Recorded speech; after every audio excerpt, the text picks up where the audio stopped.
화술 상담 두 번째입니다. 오늘은 오프라인 상담 끝나고 이렇게 장담을 진행을 하는데 두 번째 분으로는 굉장히 잘생긴 미남의 분이 오셨어요. 본명 아니면 닉네임 아무거나 편하게 말씀해 주시면 됩니다. 제 본명은 이정현입니다. 네네. 보통은 잘 안 말씀하시는데. 네네. 보통 친한 분들은 이제 흑곰이라고 부르시는 것 같더라고요. 아닌가요? 수긍할 수 없습니다. 그러니까 본인은 인정하지 않는? 네. 그냥 본인은 이름으로 불러달라. 네. 그렇죠. 좋습니다. 저희가 어떤 상담을 가지고 왔는지 오프라인 모임에 자주 나와주시고 굉장히 적극적으로 참여해 주셔서 저희가 상당히 서로서로가 귀감이 돼주고 계세요. 그리고 굉장히 본인의 스타일이 있기 때문에 또 다른 분들이 배우는 분도 있고 또 그만큼 또 다른 부분들에게 또 배워가는 분도 있고 하더라고요. 좋습니다. 오늘 어떤 궁금증이 있나요? 제가 이제 평소에 사람들이랑 대화할 때 좀 저는 이제 좀 나름 감정을 넣어서 대답해준다고 얘기를 하는데 이 사람들이 좀 감정 표현이 좀 없다 얘기를 많이 하더라고요. 그래서 그 부분에 대해서 궁금해가지고. 그 사람들이라는 게 친한 사람들 아니면 보통 다 그리고 남자 여자 다 똑같나요? 친한 사람들이 그러는 것 같아요. 처음 보는 사람들은 오히려 그러지 않고. 네. 상대의 리액션을 할 때 그러나요? 아니면 본인이 말을 할 때 그러나요? 제가 리액션을 대답을 해줄 때 좀 그런 식으로 얘기를 많이 하더라고요. 왜 감정이 없다고 그러죠? 그 상대와 눈을 마주치지 않는 것도 아닐 테고 그리고 어조가 없는 것도 아닐 테고 어떤 부분에 있어서 가장 약하다고 생각하세요, 본인은? 그러니까 내 감정 표현이 약하다고 얘기는 하는데 그게 좀 맞다고 생각하는 게 좀 어떤 식으로 이렇게 해줘야 될지 모르겠어요. 뭐 기쁘게 해줘야 되는 건가? 아니면 좀 어떻게 이 반응을 제가 어떻게 해줘야 될지 잘 모르겠더라고요. 이게 굉장히 많은 한국의 남성들이 가지고 있는 실은 문제점 중에 하나거든요. 근데 남자끼리는 그런 거에 대해서 얘기 없잖아요. 네. 그쵸? 이거는 실은 제가 이제 아까 친한 사람이냐 누구냐 물어본 게 친한 사람 중에 대부분 남자끼리는 그런 거에 대해서 서로 얘기 안 해요. 그리고 뭔가 좀 아예 정말 무뚝뚝한 정도의 사람이 아니면 그런 정도의 평가를 받는 경우는 별로 없거든요. 근데 저도 좀 그런 게 스스로가 감정 기복이 좀 없는 편처럼 보여서 그렇긴 한데 그게 이제 실은 굉장히 장점이라고 저는 생각은 하거든요. 기본적으로 내가 감정이 없는 것처럼 보이는 것, 물론 없진 않아도 약간 감정 기복이 없는 것처럼 보이는 것이 실은 굉장히 여러 가지 상황에서 유리하죠. 근데 한 가지 불리한 상황은 여자 만날 때. 그렇죠. 이제 그 상황을 말씀하시는 것 같아요. 그렇죠.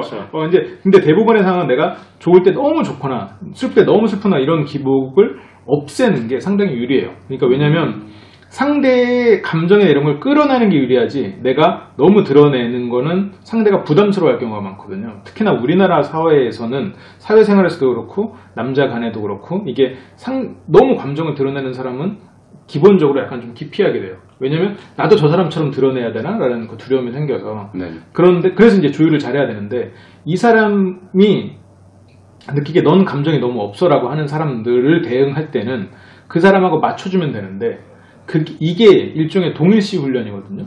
그러니까 상대랑 이게 가장 기초적인 훈련인데 네. 상대랑 동작을 맞추고 말의 속도를 맞추고 네. 바디랭귀지를 맞춰주면 그리고 그 사람이 웃거나 뭘 할 때 그리고 내가 말해서 반응이 없으면 보통 눈을 보면서 뭘 행동을 해요. 그걸 똑같이 해 그냥 웃으면 같이 그냥 그 표정을 흉내내고 이 흉내내는 것만으로 실은 그게 확 줄거든요.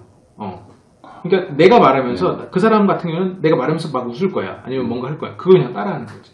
그러니까 평소에는 그럴 필요 없는데 본인한테 그 말을 한 사람의 행동을 따라해보라는 거야. 그 행동이 손짓이면은 손짓도 좀 똑같이 하고. 진짜 이렇게 하면서 그러니까 똑같이 야 이랬어 이러면 그랬어 이렇게 하면 똑같이 이렇게 했는데 이렇게 하면 이상하고 그랬어 이렇게 하면 뭔가 크게 하면 그래 이렇게 하면서 뭔가 이렇게 이렇게 약간 이렇게 뭔가 비슷하게 움직여 버릴 수가 있는 거지. 그러니까 비슷한 범위로 그 사람이 움직이는 영역이 있을 거라고. 그러니까 보통 나 같은 경우는 손동작이 그렇게 크지는 않거든요. 나 같은 경우는 이렇게 그냥 말하는 한 사람이 저쪽에서 그랬어 막 이렇게 하면 부담스럽다고. 근데 상대가 이렇게 하면 나도 그냥 야 그래 야 진짜 이 말했냐? 뭐 그렇게 하면서 이렇게 대응을 해주는 거지. 그러면 그 사람 입장에서 자기 기준이랑 똑같은 속으로 들어와 주니까 얘기하기가 편한 거야 그 사람도. 근데 나한테 만약 그러면 난 불편하지. 이게 왜 이래? 그럼 점점 멀어지지. 거기까지가 네 영역이야? 이렇게 하면서 그런 건 있어요. 그러니까 그게 그 사람이 원하는 리액션으로 본인을 바꾸면 실은 많은 불리함이 생길 가능성이 커요. 내가 감정적 리액션을 컨트롤 할 수가 있어야지 내가 감정적 리액션을 키워야 된다고 생각하면 안 되는 것 같아. 근데 컨트롤 하려면 범위를 키우긴 해야겠죠. 그러면 본인한테 넌 감정적 리액션이 없다라고 말한 사람이 어떻게 보면 주변에서 큰 사람 중에 하나일 거예요. 그렇기 때문에 자기 기준이 크니까 본인을 작게 느낄 거라고. 그러면 네. 그 사람을 동일시하는 훈련을 해보는 거예요. 1대1로 대화를 할 때 그 사람처럼 좀 움직여보고. 그러니까 그 사람이 오늘 오버한다? 이래도 연습이라고 생각하는 거지, 그날은. 그냥 연습하면 어차피 친하니까 그런 말을 할 수 있었을 테고. 네. 좀 그런 식으로 접근하면 좋을 것 같아요. 그러면 만약에 리액션이 막 좀 많이 커다란 사람이면은 저도 이제 좀 그만큼 크게 하라는 말씀이에요. 조금이면 조금처럼 하고.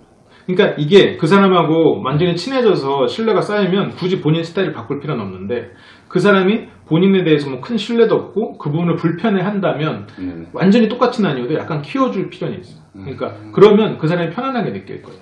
여기서 이제 좀 더 나가면 그 사람이 뭐 시각적이냐 뭐 청각적이냐 촉각적이냐에 따라서 그걸 뭐 매칭시켜주는 방법도 있는데 그것까지는 조금 좀 다음 단계고 일단은 동작의 크기랑 목소리 속도 범위 이 정도만 맞춰줘도 상대가 이 사람 뭐 좀 편한 사람이네? 뭔가 자기랑 비슷한 생각 이렇게 느낄 가능성이 거죠. 근데 이거는 컨트롤 할 수 있어야 돼요. 그러니까 그 사람이 막 큰데 내가 막 크게 했더니 그 사람의 동작이 줄어. 그러면 하면 안 돼. 내가 그 사람 영역을 침범해 버리는 거니까. 그 사람이 주도권을 갖고 싶은 사람인데 내가 그러면 안 되고 만약 내가 그 사람이 큰데 내가 커. 근데 그 사람이 뭐 괜찮아. 그러면 어느 정도 키워준 상태로 가는 거고. 근데 이런 게 일종의 훈련이긴 한데 상당히 어려워. 왜냐면 내가 가진 거에서 벗어난 행동을 해야 되기 때문에. 그래서 연습이 필요하고 모든 사람을 만나는 게 피곤한 거야. 다양한 사람을 만나는 게. 그래서. 그렇습니다. 네, 좀 도움이 되셨길 바라고요. 지금 뭐 당장 이게 해봤을 때 뭐 안 되고 그리고 도움이 안 되더라도 뭐 기억하고 하다 보면 조금씩 나아질 거고 만약 이게 안 됐고 다른 좋은 방법이 있었다면 나한테 또 들려주시면 제가 또 적용해 볼게요. 네, 알겠습니다. 네, 혹시 뭐 마지막으로 소감? 항상 이제 LBC 이제 알게 된 지 그렇게 오래 안 됐지만은 알게 된 후에 많이 와서 배우면서 참 많은 것을 배워간다고 생각이 들고 있거든요. 그래서 좀 더 열심히 참석해야 한다 생각하고 있고 그리고 이제 유튜브에서 보시는 분들도 좀 보고 많이 와주셨으면 좋을 것 같아요. 네. 뻘쭘한지 열심히 들으면 이렇게 몸도 좋아져요. 네, 그렇습니다. 저는 그러면 다음 시간에 또 돌아오도록 하겠습니다. 혹시나 다른 또 새로운 상담 있으면 언제든지 찾아와 주시고요. 그리고 지금 1회차, 2회차인데 이렇게 뭐 얼굴을 드러내 주셔서 감사하지만 만약 나는 유튜브에 얼굴까지 나가는 거 싫다 그러면 이렇게 저랑 마주본 상태로 상담을 할 수도 있도록 저희가 다 장비가 돼 있으니까요. 언제든 편하게 참여해 주시면 좋겠습니다. 그러면 저는 다음 시간에 돌아오겠습니다. 생각하는 즐거움 지식 채널 LBC 임철웅이었습니다. 감사합니다.